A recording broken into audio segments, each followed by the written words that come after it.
గగన్ మాత్రం అలా ప్రేమగా భూమిని చూస్తూ ఉంటాడు. నా కోసం తన ప్రాణాలని పణంగా పెట్టిందంటే నిజంగా నేను ఇప్పటికీ నమ్మలేకపోతున్నాను.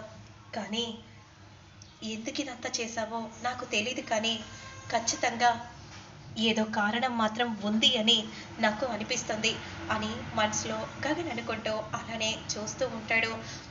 ఇక మరోవైపు మాత్రం అపూర్వ కోపంగా మండిపడిపోతూ ఉంటుంది. ఆ భూమి లేచి నడిస్తే ఈ ఇంట్లోకి బావ తీసుకొని వస్తాడు. అవును, అవునమ్మాయి. ఆ తర్వాత నీ పరిస్థితి ఏమవుతుందో ఒక్క క్షణం ఊహించుకో. ఊహించుకోవడానికి ఏం లేదు పిన్ని. ఎందుకంటే అసలు ఆ భూమిని ఇక్కడి వరకు రానిస్తేనే కదా హాస్పిటల్ నుండి పైకి పంపించేసేస్తాను. ఎలాగో డిశ్చార్జ్ అవ్వడానికి ఇంకో 2-3 రోజులు టైం పడుతుందని డాక్టర్ చెప్తుంది. ఆ సమయాన్ని నేను ఉపయోగించుకోవాలని అనుకుంటున్నాను. ఎలా అమ్మాయి? ఏం చేయబోతున్నావు? పిన్ని, చెప్తే పని అవ్వట్లేదు. నేరుగా నువ్వు ఆ వార్త ఏంటో. ఏ వార్త అమ్మాయి? ఆ భూమి పైకి వెళ్ళిపోయిందనే వార్త అని ఈ విధంగా అనగానే, నిజంగా వార్త వింటే ముందుగా సంతోషించేది నేనే అమ్మాయి. పైకి పోతే నువ్వు నా పెళ్లి చేస్తావు కదా, అలాగే నీ పెళ్లి చేస్తాను పిన్ని. నువ్వు అనుకున్న కోరిక నెరవేరుతుంది, నేను అనుకున్న కోరిక కూడా నెరవేరుతుంది. నాకు అదే కావాలమ్మాయి. అప్పుడు వెంటనే ఇక అపూర్వ భూమి దగ్గరకు బయలుదేరుతుంది. భూమి దగ్గర గగన్ ఉంటాడు. ఇక అంతలో అక్కడే ఉన్న కుంకుమను తీసుకొని భూమి దగ్గరకు వచ్చి పెట్టబోతూ ఉంటే, వెంటనే ఇప్పుడు నేను బొట్టు పెట్టగానే భూమి లేచి నన్ను చూస్తుంది అని అనుకుంటూ వెంటనే ఆలోచిస్తూ ఉంటాడు. అదే సమయానికి తన ఎదురుగా ఉన్న అద్దంలో భూమి కనిపిస్తుంది. అప్పుడు వెంటనే భూమికి పెట్టినట్టుగా ఆ అద్దానికి పెడతాడు. అలానే ఎంతో ప్రేమగా భూమిని చూస్తూ ఉంటాడు గగన్. చాలా సంతోషపడిపోతూ ఉంటాడు. అదే సమయానికి, ఎరా నాన్న, ఆ వస్తున్నానమ్మా అని విధంగా అంటూ ఇక వెంటనే అక్కడి నుండి వెళ్తూ ఉంటే, అదే సమయానికి భూమి కళ్ళు తెరుస్తుంది. గగన్ అక్కడి నుండి వెళ్తూ ఉంటాడు. అంటే ఆయన నా దగ్గరకు వచ్చారా అని విధంగా అనుకుంటూ అలానే ప్రేమగా చూస్తూ ఉంటే, ఆ అద్దానికి బొట్టు కనిపిస్తుంది. ఆ బొట్టును చూసి భూమి షాక్ అయిపోతుంది. అంటే ఆయన నాకు పెట్టాలని అనుకున్నారు, ఆ రకంగా పెట్టి వెళ్ళిపోయారా అని అనుకుంటూ భూమి చాలా సంతోషపడిపోతూ ఉంటుంది. అదే సమయానికి డాక్టర్ మాత్రం, రేపు డిశ్చార్జ్ చేసి తీసుకెళ్ళచ్చు, కంగారు పడాల్సిన అవసరం లేదు అని డాక్టర్ చెప్పగానే, ఇక వెంటనే గగన్ మాత్రం భూమిని తీసుకొని అక్కడి నుండి బయలుదేరుతాడు. ఇక మరోవైపు అపూర్వ, ఎక్కడున్నావు? ఏంటి బావా, మనం త్వరగా హాస్పిటల్కి వెళ్ళాలి. 2-3 జతలు భూమివి పెట్టమన్నాను, పెట్టావా? పెట్టాను బావా, నేనున్నదే అందుకు కదా బావా. సరే బావా, పద బావా, త్వరగా హాస్పిటల్కి వెళ్ళాలి, ముగించాలి కదా. ఏంటపూర్వ, ఏమన్నా? అది మన పనిని త్వరగా పూర్తి చేయాలి కదా అని అంటున్నాను బావా. డిశ్చార్జ్ చేస్తే భూమిని ఇక్కడికి తీసుకుని వద్దామని చెప్పావు కదా బావా, మరి త్వరగా ఆ పనిని పూర్తి చేయాలి కదా అని అంటున్నాను. డాక్టర్ చెప్తేనే డిశ్చార్జ్, లేదంటే అక్కడే ఉండాల్సి వస్తుంది అపూర్వ. సరే బావా, పద అని అంటూ వెంటనే అక్కడి నుండి బయలుదేరుతూ ఉంటారు. డిశ్చార్జ్ అవ్వటం కాదు, దాని శవాన్ని ఇంటికి తీసుకుని వచ్చేలా చేస్తాను అని అనుకుంటూ కోపంగా అక్కడి నుండి వెళ్తూ ఉంటుంది. ఇక మరోవైపు మాత్రం గగన్ పూరిని తీసుకొని వెళ్ళిపోతాడు కదా. శారద అక్కడే ఉంటుంది. భూమికి ఇడ్లీలను తినిపిస్తూ ఉండగా అదే సమయానికి శరత్ చంద్ర అపూర్వ రూమ్లోకి రాగానే, ఆయన మనమెందుకు బావా, ఉండాల్సిన వాళ్ళు ఉన్నారు కదా. అపూర్వ, అలా మాట్లాడకు.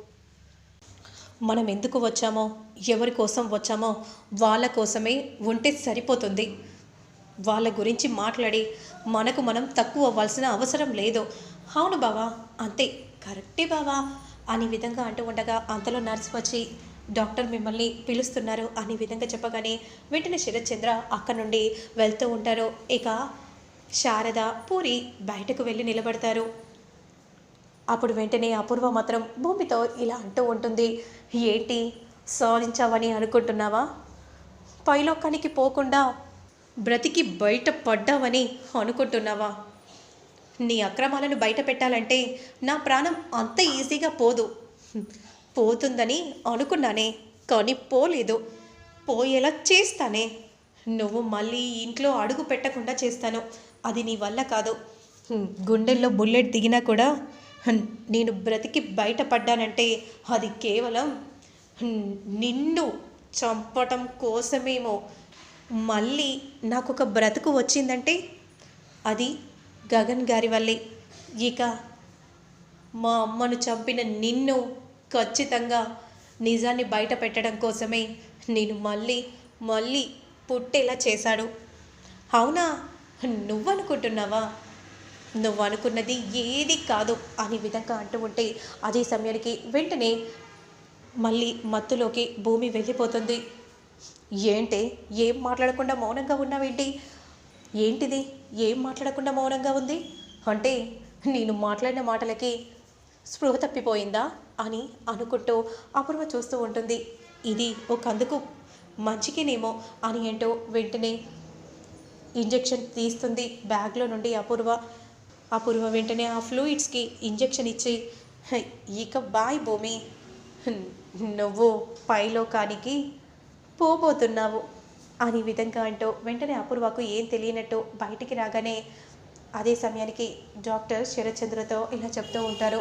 ఆ అమ్మాయిని మాత్రం మీరు కంటికి రెప్పలా చూసుకోవాలి. ఎందుకంటే ఆపరేషన్ సక్సెస్ అవ్వడం అంటే అంత ఈజీ కాదు. కోర్టులలో ఎవరికో ఇద్దరికో ముగ్గురికో ఇలా జరుగుతుంది. అందులో మీ కూతురు ఒకరు.